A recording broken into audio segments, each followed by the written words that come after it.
এই যে আমগুলো দেখতে পাচ্ছ, এগুলো হচ্ছে বাবা দিয়ে পাঠিয়েছে। প্রায় 3 সপ্তাহ হয়ে গেল। 3 সপ্তাহ থেকে বাবা এরকম আম ব্যাগ ভরে ভরে দিয়ে পাঠাচ্ছে, কারণ আম প্রচণ্ড পরিমাণে পেকে যাচ্ছে। আর বাড়িতে তো অঢাল একবারে আছে।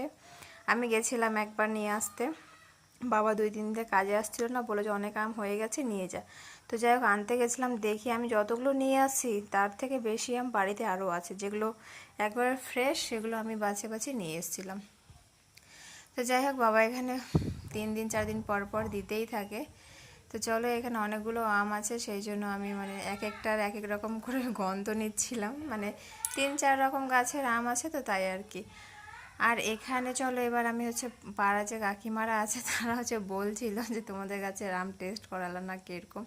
তো এখানে আমি সবার জন্য হচ্ছে, যাই হোক বেশি দেইনি, 5টা 6টা করে আম দিয়েছি আমি, কারণ আমি আম খেতে বেশ ভালোবাসি, আম মুড়ি খেতে।